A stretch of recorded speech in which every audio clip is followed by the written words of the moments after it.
Thank you for joining FPC Talks with us this afternoon.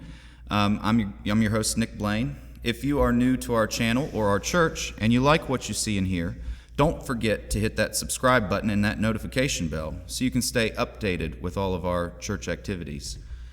Our service is live streamed every Sunday morning beginning at 10 a.m. on Facebook and YouTube, or you can join us in person at 1015 Fifth Avenue, Huntington, West Virginia, 25701. Right now with the current situation, we are observing social distancing rules. Masks are required. My guest today is very exciting. This is the Reverend Skip Seibel. Skip has been our faithful minister at First Presbyterian Church since 2002. He has been head of staff since 2016 and has been a steadfast anchor for our church since then. Many members would agree that his dedication and hard work have been panoramic to all aspects of pastoral duties. I believe as a church that there would not have been a single blessing that we could have asked for other than to have had Pastor Skip's leadership through times that were rough as well as through the good times. We were once lost, but now we're found. Skip, thank you so much for joining us today. It's good to be here. Thank you. So I want to get started by first asking you, before you decided to become a minister, what was there a career that you had in mind that you planned for your life? I was in college. I was an elementary ed major, and I student taught in an inner city middle school in Pittsburgh. And that experience, I came away thinking there's got to be a better way of making a living than this. I was not a disciplinarian, and I knew that as a teacher I would just get chewed up. At the same time, I was doing Young Life volunteer ministry. Young Life's a parachurch youth ministry, sharing Christ with high school students. Became a Christian through Young Life. So after college, then I went on Young Life staff for a few years in the South Hills of Pittsburgh. Was committed more to Young Life in the South Hills of Pittsburgh than necessarily Young Life as a career. Knew that at some point I'd want to go to seminary, be ordained, and do youth ministry within the context of the church. One of the downsides of the Young Life long-term career is that you get paid when there's money and you don't get paid when there's not money. And so I wanted more stability than that, and the church generally pays you. They may not pay a lot, but they pay. And I knew, being ordained, that I could, at whatever point in life when I no longer wanted to do youth ministry, that I would be able then to move into other facets of ministry, and I would have the credentials to do that. And so when the time was right, we left Young Life staff, went to seminary in Pittsburgh Theological Seminary.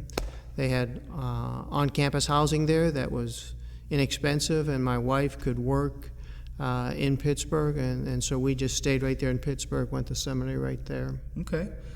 So what other things about seminary, like what was it like I'm thinking more of the scholarly or / coursework in seminary. What was that like?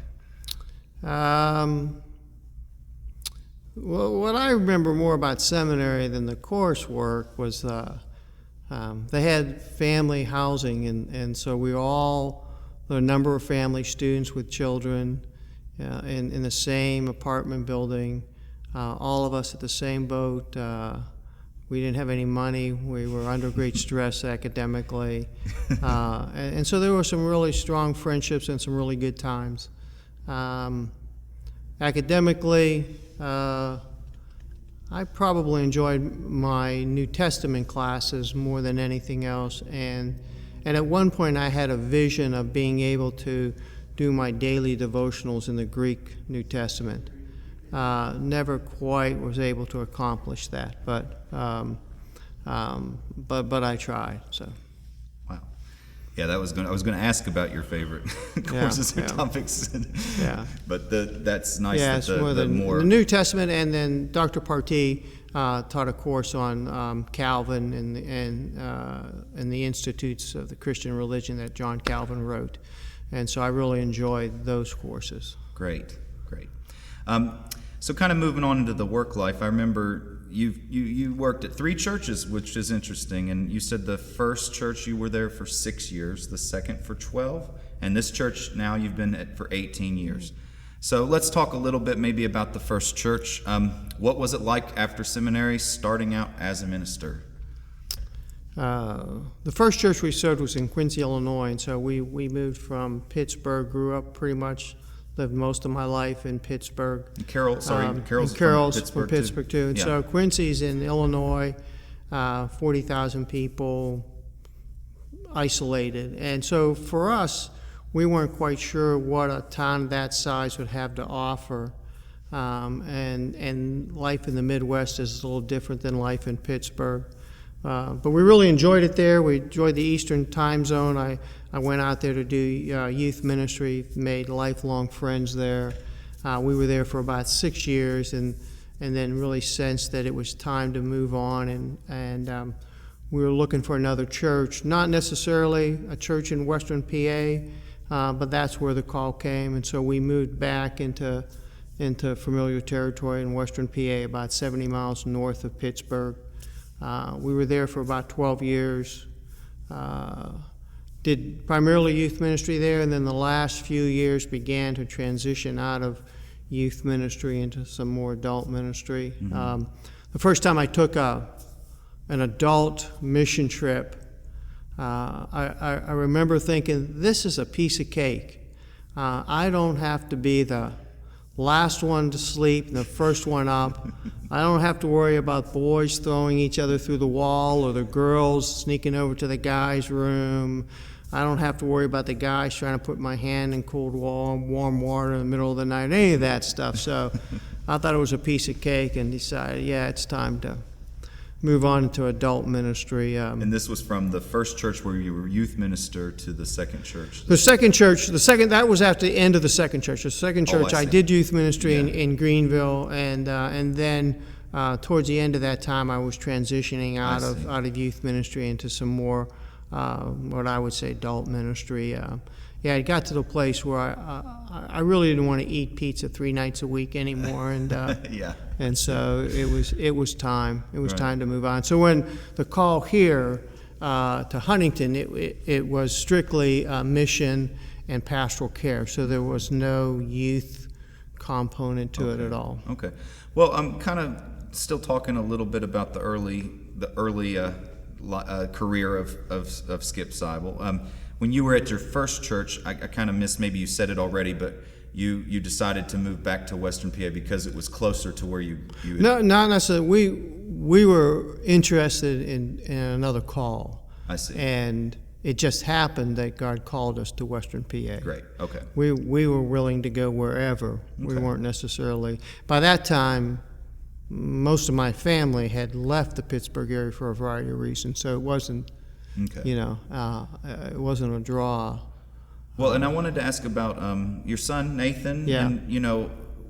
And, at this church, we never really got to know Nathan, maybe, because he was an adult when you moved here. Right. I'll get back to that in a minute coming here, but what was it like growing up, maybe for, Nathan is not here, but what do you think, thought about growing up as a minister's son? Well, there's probably some stresses in that, expectations that people would have. But as a parent, there were some advantages in that I had a flexible schedule, and so I could be at his games. Carol and I were PTA presidents, and we were soccer booster presidents, and so we could really be engaged, and I could particularly be engaged at a level that maybe other parents couldn't.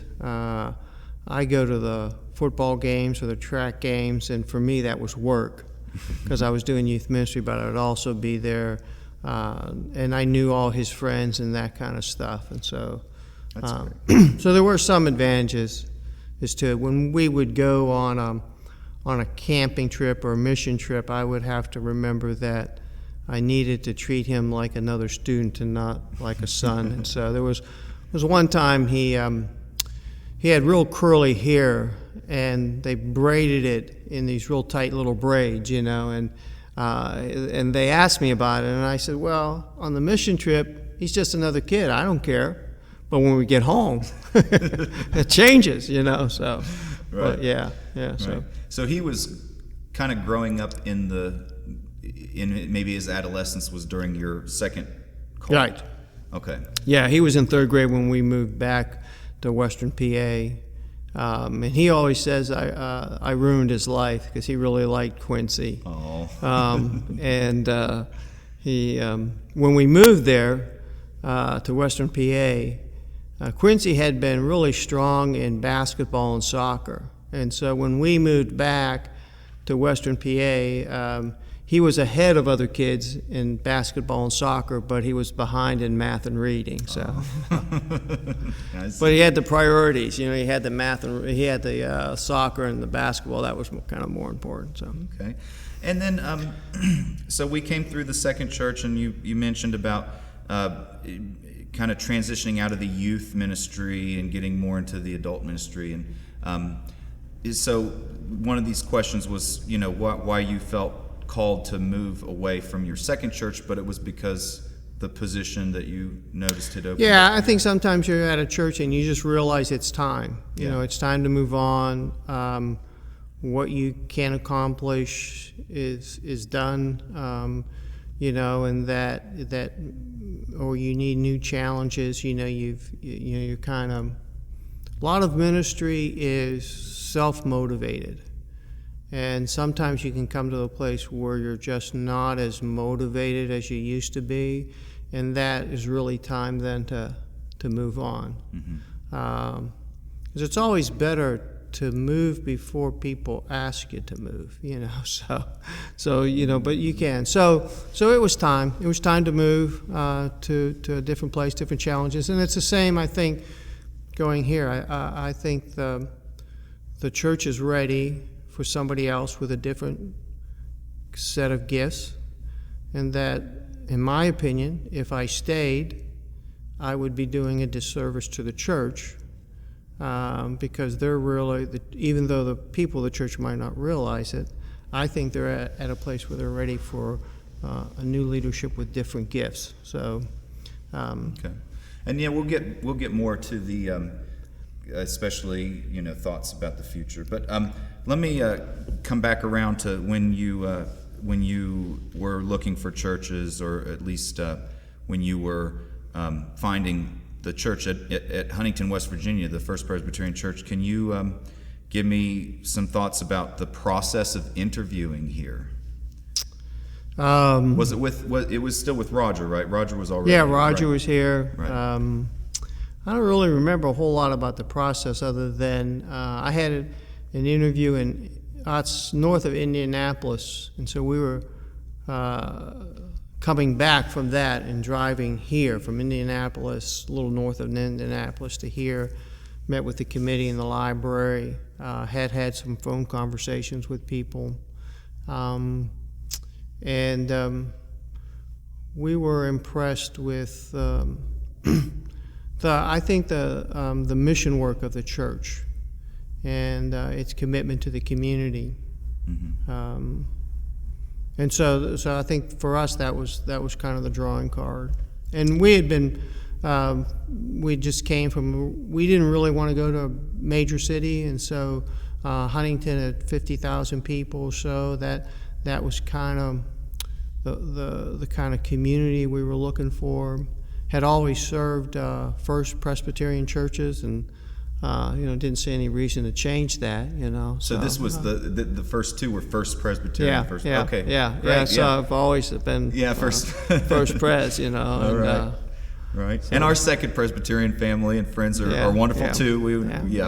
What were your initial thoughts about Huntington, West Virginia? We had some folks that were more familiar with the state of West Virginia. They had told us Huntington's a nice place, it's a nice city. And I think when we first came to Huntington, it was much like a lot of other northeastern towns that we were familiar with. They had seen better days economically and so forth, but were striving to come out of that. And I think over the 18 years, Huntington has made great strides in rebranding and renaming itself, and I think for the city, I think there's great things on the horizon. Huntington has been in the midst of renewal, and I think that renewal will continue. Great. All right. Thank you. Okay, let's talk about what was it like? What was Roger Raby like? What was that like? Roger really he had real leadership skills and vision skills, and so he could see what needed to be done in terms of enabling the church to grow, and could convince people that needed to happen.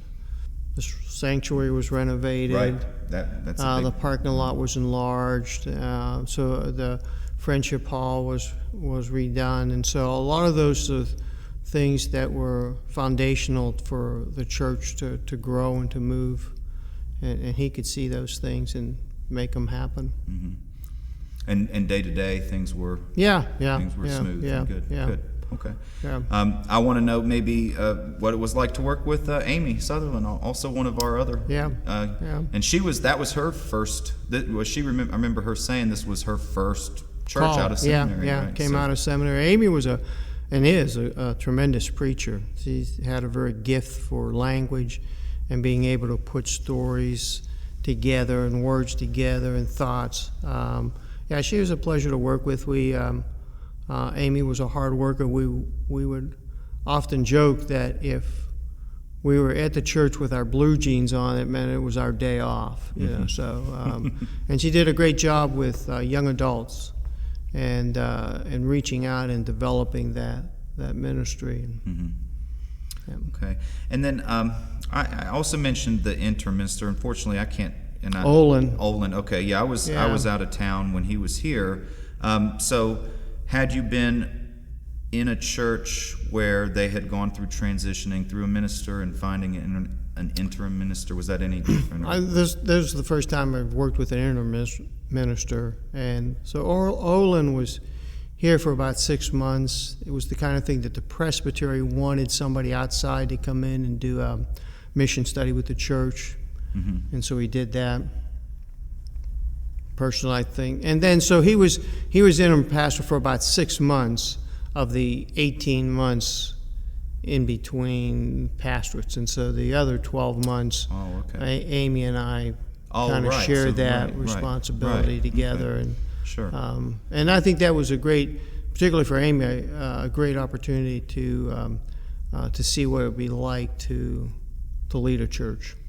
And I had been around. I was a young pup when Roland was here between Ernest and Roger, but I didn't really know any different about anything. But so that's interesting that you brought that up, because we had 2 associate ministers already to bring in an interim. I guess they primarily wanted someone to come in and do a mission study.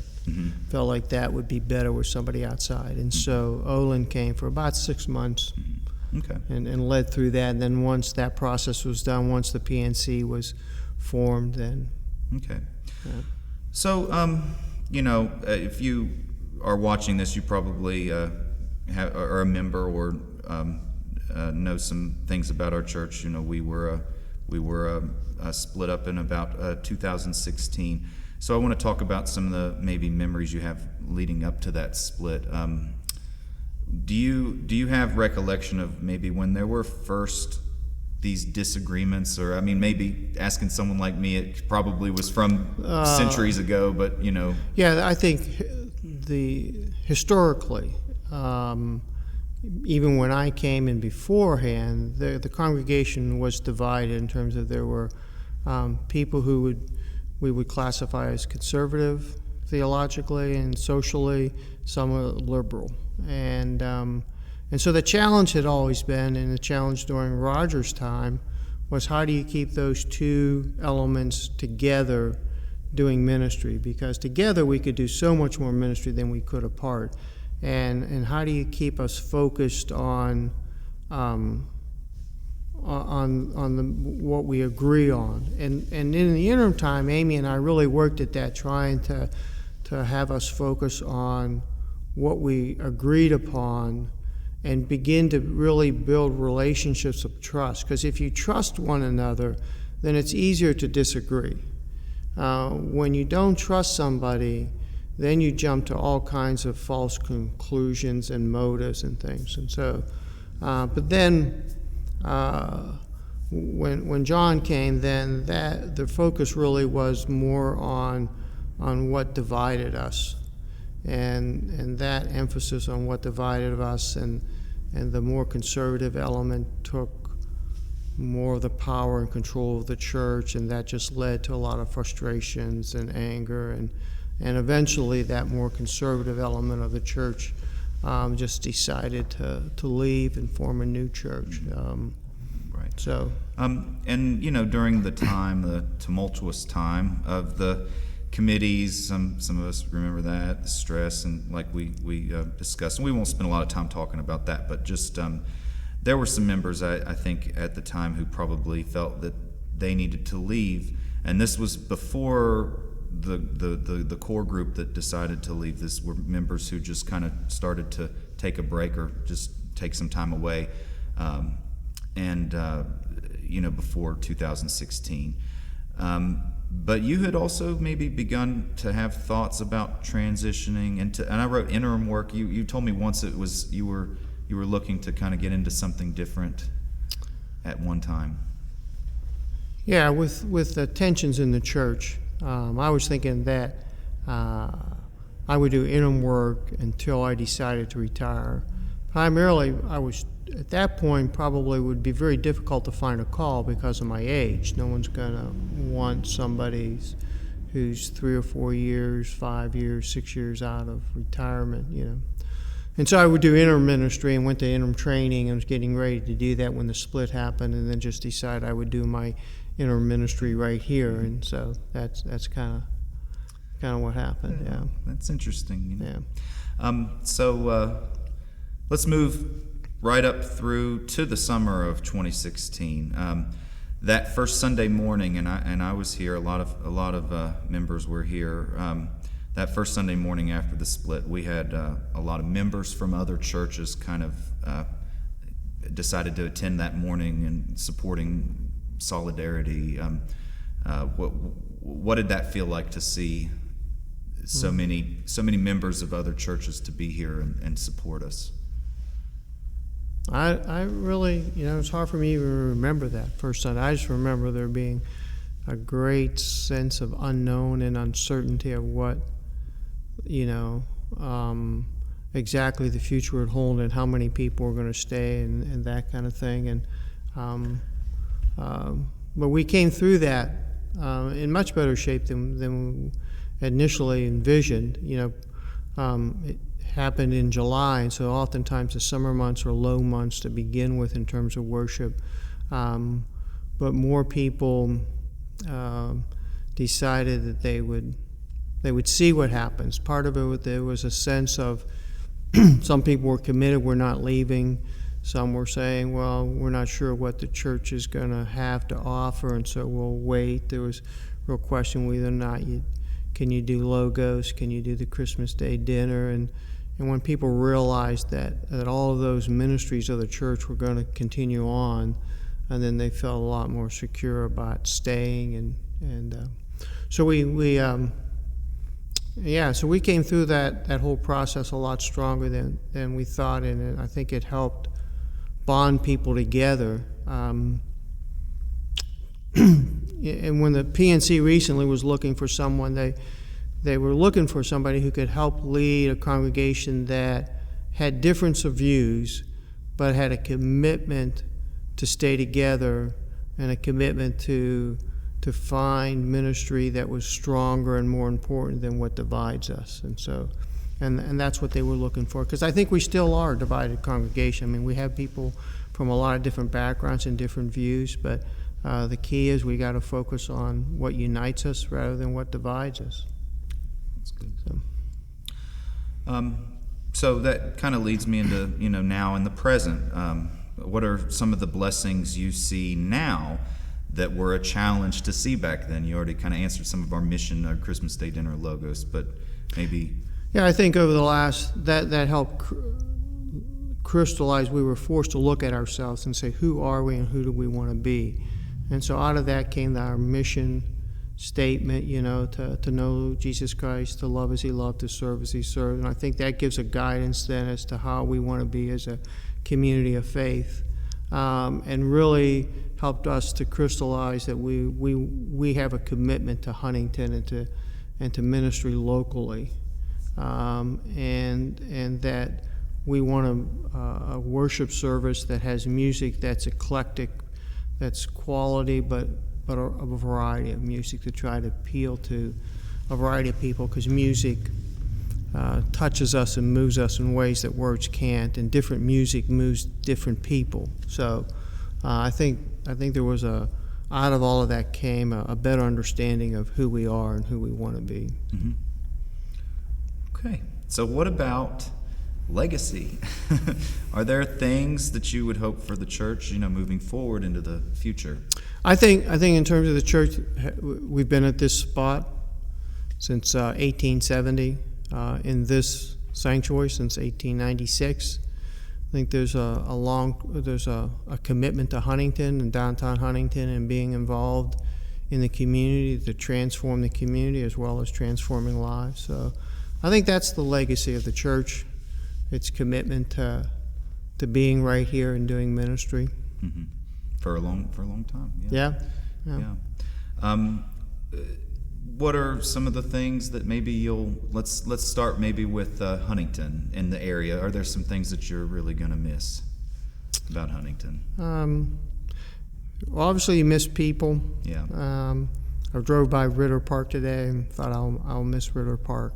Ritter Park. That's a gem. Yeah. And we live close to it, and I was really glad, looking back, that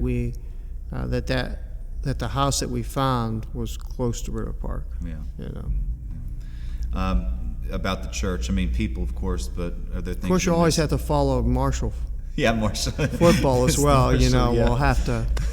Yeah. In fact, we have good friends in Hilton Head where we're going, and 2 weeks ago he was having a beer at a little restaurant, and the Marshall game was on the TV. So he texted us and let us know that he was watching Marshall. Which we won, right? Yeah, that's right. That's right. That's right.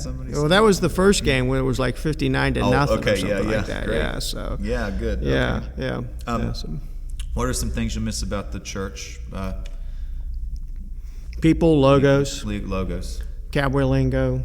I miss serving meals at Harmony House and preparing lunch for 1018, hot dog lunch for Cowboy Lingo. Those are the most expensive hot dogs I've ever bought in my life, But yeah, I did. Yeah. We didn't spend time. Cowboy Lingo was a big part of your ministry here. All through, not just when the split happened, but even back when you first. Because as an associate pastor, you're focused more about what? Right, and mission was part of my focus, and so Cowboy Lingo is very much part of it, and was really involved a lot early on in Cowboy Lingo, and then at maybe 2011 or so is when Ed Bowen, who was a minister, ordained minister, was volunteering out there, and so I was able to kind of pull back a little bit from Cowboy Lingo because Ed was there giving leadership and so forth. You worked closely with Ed, the late Yes, Ed Bowen, yes, right? Yeah. Yeah, he was a great minister. I unfortunately didn't get to spend as much time with him as I would have liked to have, but I remember some of his sermons were just Right. Yeah. very uplifting. Well, the last question really I have is, are you looking forward to your retirement on the beach at Hilton Head? Yeah, well, I'm looking forward to my morning coffee and quiet time as the sun rises. Yeah. Yep. And Carol's enjoying it. Yep. And She's. Do you know if is Nathan and the girls gonna come down and they're gonna come and see you? Hopefully they will. Sometime hopefully. maybe after we're over all of the. Yeah. Someday. Yeah. Who knows? Hey, Skip. It has been an absolute privilege to talk to you today, but also to have gotten to know you through this stage of my life. I should have mentioned that too. I was 16, so I did leave Huntington for a few years during college, but it's just been really. Were you that old when I came? I was 15 or 16. Well, Huh. it was 02. Yeah.